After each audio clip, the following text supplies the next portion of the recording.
Muy bien, mi hermano Eder.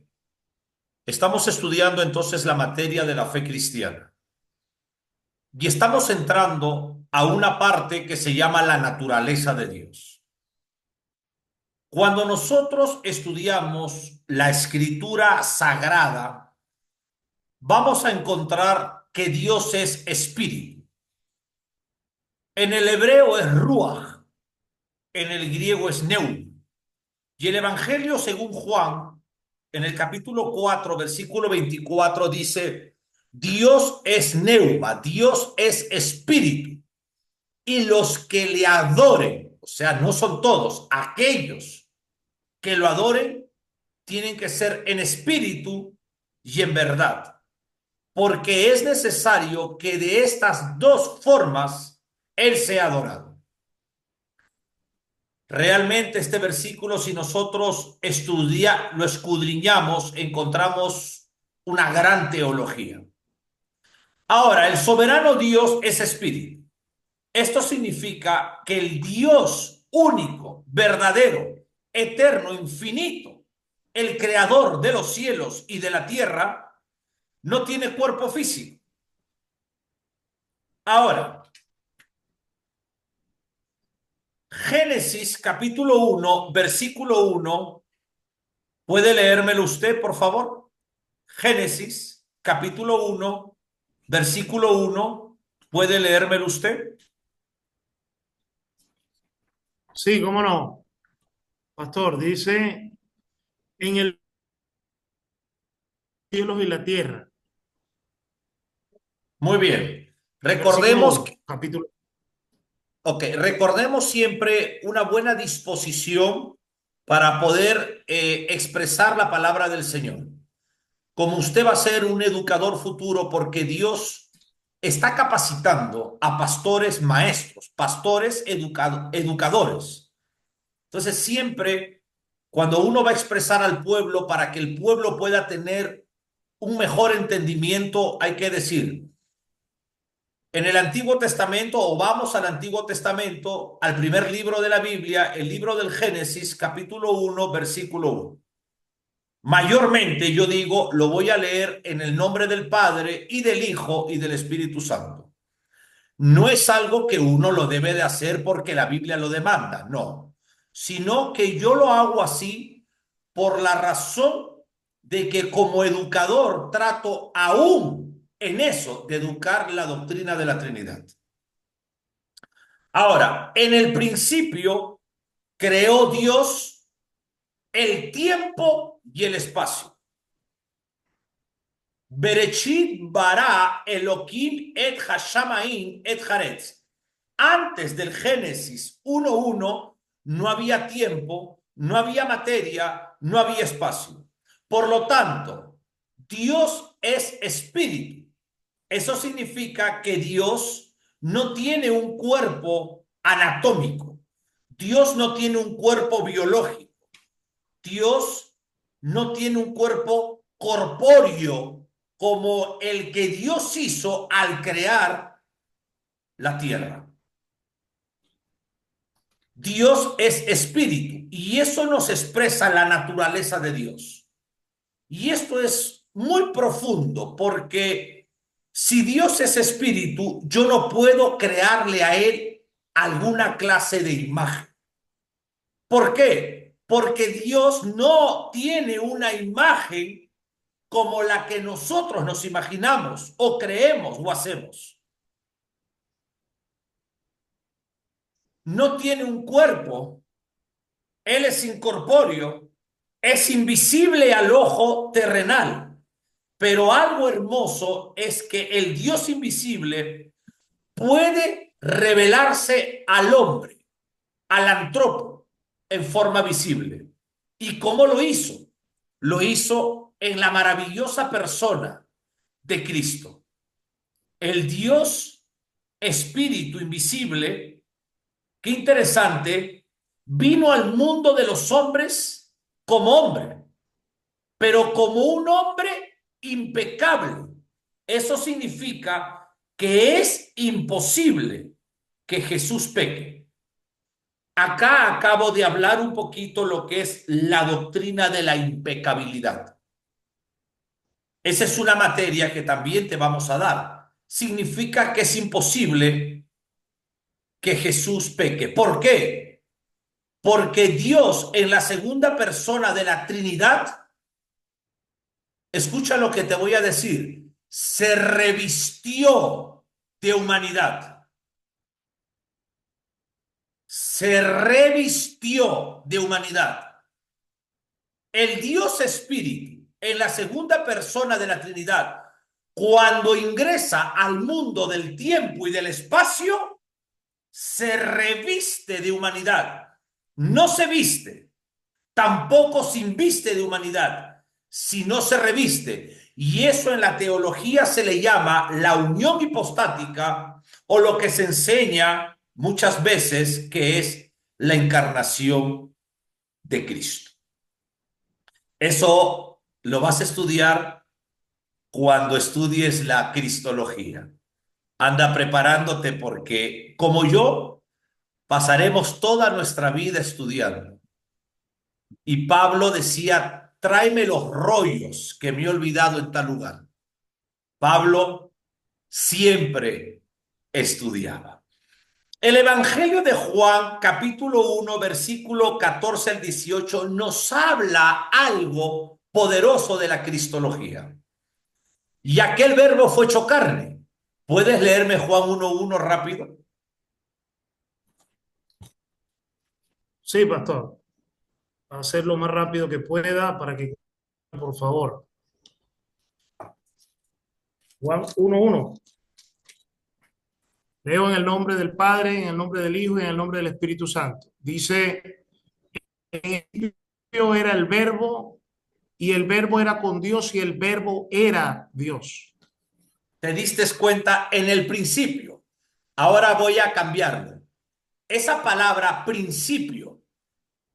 En el principio creó Dios los cielos y la tierra. Y ahí Juan usa ese principio, el principio del Génesis 1:1. En el principio era el verbo, refiriéndose a la palabra, porque la palabra es Cristo. En el principio de la creación era el verbo. Y Colosenses dice que todas las cosas fueron creadas por él y por medio de él. En el principio era el verbo y el verbo era con Dios. Ahí está hablando de comunión del Padre con el Hijo. En el principio era el verbo y el verbo era con Dios. ¿Y qué dice? Y el verbo era Dios. Aleluya. Qué bello. Y dice acá, y aquel verbo fue hecho carne. ¿Qué significa que aquel verbo fue hecho carne? ¿Quieres que te diga profundamente algo? Aquel verbo cuando dice que se hizo carne, lo que nos da el entendimiento del Antiguo Testamento es que se tabernaculizó. Vino al mundo de los hombres como hombre, para vivir como hombre entre los hombres. Y dice, y habitó entre nosotros, lleno de gracia y de verdad. Claro, él era Dios y él era y es la verdad. Juan dio testimonio de él. Juan no tenía por qué mentir y clamó diciendo, este es del quien yo decía, el que viene después de mí, porque era primero que yo. Mira qué interesante. Este es del quien yo decía, el que viene después de mí, Juan el Bautizador, porque era primero que yo. Claro. Él venía a abrir el camino al Mesías prometido. Porque de su plenitud tomamos todos, y gracia sobre gracia, pues la ley por medio de Moisés fue dada, pero la gracia y la verdad vinieron por medio de Cristo. Y acá dice algo poderoso, lo que te estaba enseñando, a Dios nadie lo vio jamás. El unigénito Hijo que está en el seno del Padre le ha dado a conocer. Anteriormente te había dicho que el Dios espíritu invisible al ojo terrenal, se hizo conocer por medio de Jesús. Y Colosenses dice, Él es la imagen del Dios invisible. ¿Quién Él? Cristo. Cristo es la imagen del Dios Espíritu. Ahora, la palabra imagen, que viene del griego eikon, se usaba para indicar una representación perfecta de algo. Esta imagen representa el carácter, la naturaleza de Dios que se ve en la encarnación. Por eso el autor de los Hebreos, el cual dice, siendo Cristo resplandor de su gloria y la imagen, un espejo perfecto de su sustancia. Está clarísima la apertura de un Dios trino. Estamos viendo dos personas. Es algo imposible negarlo. La gente que niega la Trinidad es porque está enceguezada.